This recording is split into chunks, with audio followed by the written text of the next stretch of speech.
Well, I've made it to Phuket Town. I wasn't going to come here, but this is where the pier is to take the boat across to PP and subsequently Krabi, which is my ultimate goal. Now, I really overstayed my welcome in Phuket, in Patong, just getting drunk and all that, smoking too many cigarettes. I feel like shit now, honestly. So it's going to be a little bit of a half-hearted presentation from Phuket Town. Like I say, it's just a stop-off for me. I'm just staying one night. Doesn't look anything too spectacular really, but this is the old town that I'm coming into now. I don't know how authentic these buildings are, but it looks like a bit like the old Spanish, French colonial stuff that maybe you find. I think it reminds me of Havana or like New Orleans or something like that. But I don't know what the history is with Thailand and this kind of European colonization. I don't think that it's had much, to be honest with you. But you know, as usual, I've come here and I've done zero research, and I'm just going to make things up as I go along, basically. So like, hopefully I'll be able to say something you might find interesting or amusing. Otherwise, you can just check it out.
Don't make me get my gun. Well, I don't want to be shooting no one on my Sunday, on the Lord's Day. Oh, yeah.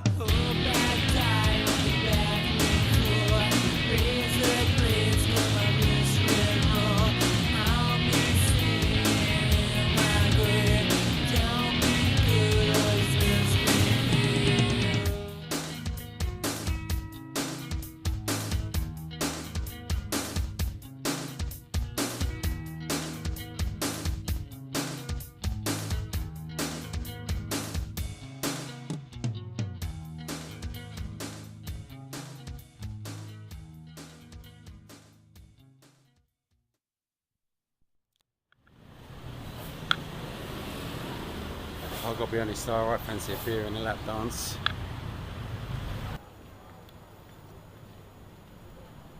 There is a house in New Orleans. This Thailand guest house reminds me, you know, of the House of the Rising Sun. I've stayed there as well, actually. I'm not just talking out my arse again. I have stayed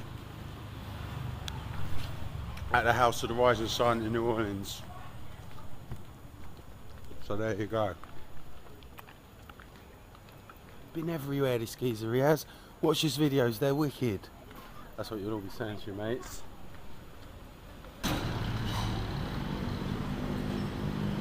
Now that looks more authentic, doesn't it? You can see that's in a state of disrepair, has not been done up like that for years. Actually the old town in Jakarta looks like this. Now if I think, who would have set that up? That would have been Dutch, wouldn't it? That would have been Dutch and British.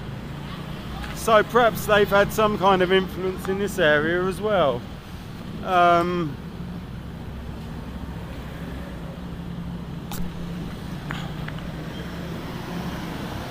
You know, obviously, as long as there's been boats coming in here, then Dutch would have been coming here, British would have been coming here, French would have been coming here.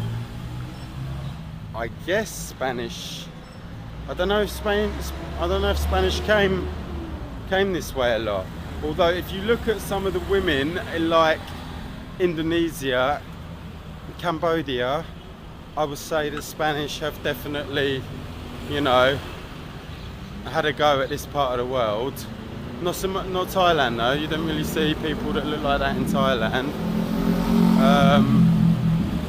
But you know, maybe that's just from a Dutch and French. Maybe that's just a little bit of a European injection, if you excuse the expression. But they look a bit Spanish to me, in my opinion. In Cambodia, Indonesia, some of them. And of course, everyone looks a bit Chinese because they have injected their way into pretty much every country in Asia. And there's more evidence of that there. They get everywhere as well, the cunts.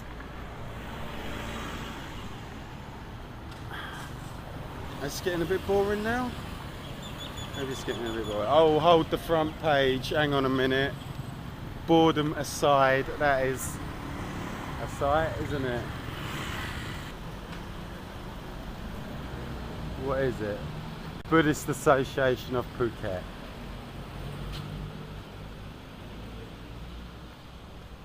Quite a nice one.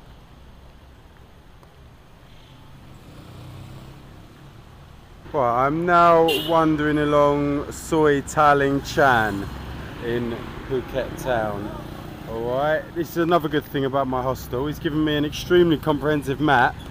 I've been wandering around here, just letting myself go which way, whatever way, and I'm getting lost, and I'm looking at the map and I'm finding my place again immediately. So that is a bloody, I think it's pretty much got every road on this, which you can't always say that about the maps that you pick up for free in hostels, hotels, etc. So anyway, getting a bit more of a provincial feel about it now around here. I quite like this. Loads of street food and all that down there. This looks like maybe, you know, bar restaurant district along, what did I call it, Soi Taling Chan. But you know, not like in your face fucking tourist bars. Probably like local scene around here. Obviously got a canal running alongside it there. Hotels and all that up there. Another thing you're going to see so often in this part of the world is like pubs and restaurants that are now defunct. But this venue looks like it is still well up and running. Very cute, very quaint. We got a bus stop here, and that actually looks like the side of a bus that has been converted into a little seating area, is it? Or is it just ornamentation? I don't know. But that looks quite happening in there, actually. That's cool. All ornamentation. Yeah, they got full staff in there. They got a stage, live band, all that. That's going to be decent. What's that? Can you read that? Is that Thai language? I think that might be the old Pasa Thai. Oh, but more seating booths.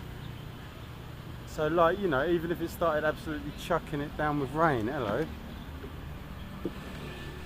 Oh, it's cool, isn't it?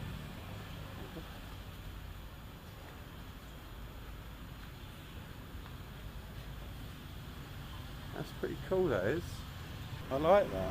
That's a decent little pub by the looks of it. Is that an extension of it as well? Still the same venue? Oh, I think I've undoubtedly found the hottest spot in Phuket Town there. I don't know what road it's on because I don't fully know where I am. I got a map, but I'll sort it out.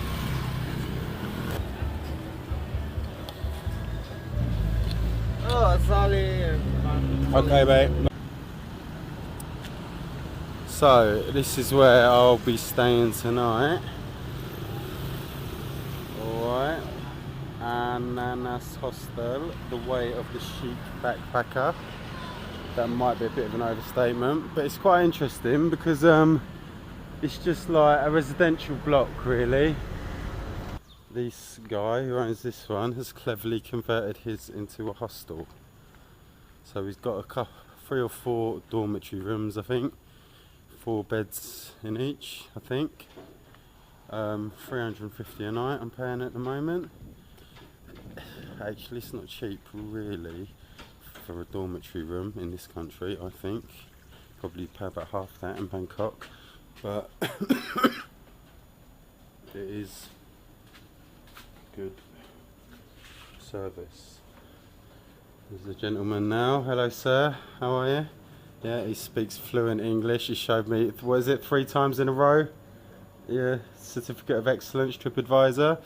So a lot of customer testimonials on the wall here as well. So looks like I'm in good company. Yeah, like I say, would have been just a family luxury apartment or whatever, but he's made it into a hostel. Got a little kitchen area. They provide toast in the morning, so that's handy. Got computers to use. I believe there's a washing machine to use as well. Obviously it's a hostel, so it's a shared bathroom on this occasion. I normally go for my own ensuite in my own private room, but you know, as I just blew the budget out of the water in Phuket, this is my bed for tonight. Having said that, I could have shopped around in the town, 350, and got a private room, but also I've chosen this because of its proximity to the pier. And I've bought a ticket for the boat from him, and I'm going to get a free transfer to the pier. So that's me for tonight, guys. Bottom bunk. Looks like nobody else is in here. So, if nothing else, a wank is still on the cards.